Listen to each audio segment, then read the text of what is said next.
नमस्ते, मैं दिव्यांश शर्मा। देश की जनता ने मध्य प्रदेश की पूर्व सीएम उमा भारती को एक फायर ब्रांड नेता के तौर पर कई बार देखा है। उन्हें जब गुस्सा आता है या कोई शिकायत होती है, बिना किसी हिचक के खुलकर सामने आ जाती हैं, फिर माहौल कैसा भी हो। आजकल मध्य प्रदेश में बीजेपी विधानसभा चुनावों से पहले जनता से आशीर्वाद लेने के लिए निकल पड़ी है। जन आशीर्वाद के जरिए सरकार के कामकाज का रिपोर्ट कार्ड भी जनता तक पहुंचाया जा रहा है। उमा भारती इस यात्रा को अपना आशीर्वाद तो दे रही हैं, लेकिन साथ ही भावुक होकर नाराजगी भी जाहिर कर रही हैं। ऐसा क्या हो गया? एमपी के पूर्व सीएम क्यों ये कह रही हैं, मैं नहीं जाऊंगी, अब मैं नहीं जाऊंगी? ऐसा क्या हो गया? यात्रा का आगाज हो गया, साथ ही उमा का गुस्सा भी परवान चढ़ गया। और चुनावी साल में बीजेपी की तैयारियों पर क्या इस नाराजगी का असर पड़ेगा या फिर नहीं? करेंगे डिबेट। पहले देखिए खबर पर पूरा अपडेट।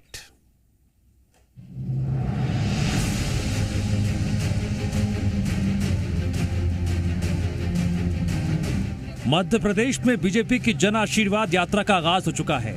कार्यकर्ताओं में उत्साह है, लेकिन मध्य प्रदेश की पूर्व सीएम उमा भारती जरा खफा है। इतना ज्यादा कि ये तक कह दिया, ना वो बुलाएंगे ना मैं जाऊंगी, दोनों तरफ से नहीं होना। उमा भारती क्यों इतनी नाराज हैं? जरा ये भी जान लीजिए। उमा भारती के मुताबिक उन्हें जन आशीर्वाद यात्रा के लिए निमंत्रण नहीं मिला। शिकायत तो ये भी है, एक बार कह तो देते। मुझे अभी नीचे का नहीं पता, अपना ही समझ में आ गया। मुझे उससे क्या बोलते हैं, भात की हांडी में से एक चावल निकाल के देख लिया तो पता लग जाता ना भात कैसा पक रहा है। तो इसी से मुझे समझ में आ गया कि ये शिकायत कहीं नीचे तक लाखों कार्यकर्ताओं में तो नहीं पहुंच गई है। उमा साथ में नसीहत भी दे रही हैं, सबको साथ लेकर चलना चाहिए, कार्यकर्ता की अवहेलना नहीं होनी चाहिए। मुझे कहा नहीं, इसलिए मैं वैसे पहुंचने वाली नहीं थी, लेकिन कम से कम कह तो देते। और मैंने ये बात इसलिए कह दी है कि जो जमीनी कार्यकर्ता है उसकी अवहेलना ना हो जाए। अपनी चिंता मुझे नहीं रहती है, क्योंकि मेरी शक्ति नेताओं के साथ सभाओं में बैठने से नहीं आती, गरीब के बगल में उसकी खटिया पे बैठ जाने से आती है। अक्सर अपने बयानों से चर्चा में रहने वाली उमा भारती की नाराजगी पर कांग्रेस चुटकी ले रही है। बीजेपी के अपने तर्क हैं।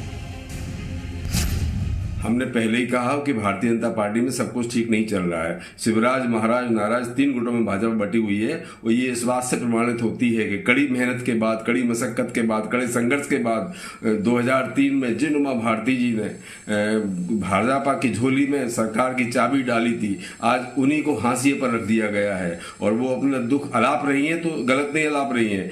उमा भारती जी हमारी पार्टी की वरिष्ठ नेता है, पूर्व मुख्यमंत्री, सदैव सम्मानीय। उनके सुझावों का हम पालन करते हैं, उनके अनुभव का हम लाभ लेते हैं। तो यदि कोई उनको निमंत्रण वाले मामले के अंदर, लगातार हमारी जन आशीर्वाद यात्रा है, उनको सदैव वो सम्मानीय हमारी, उनको निमंत्रण भी देंगे, उनको सम्मान लाएंगे भी। यदि कोई त्रुटि होगी तो उसे दूर भी करेंगे, लेकिन उनका सम्मान सदैव हमारे लिए हमेशा रहेगा। उमा भारती ने जन आशीर्वाद यात्रा के 25 सितंबर को होने वाले समापन समारोह में भी नहीं जाने की घोषणा कर दी है। उमा नाराज भी हैं और चुनाव प्रचार में शामिल होने की बात भी कह रही हैं।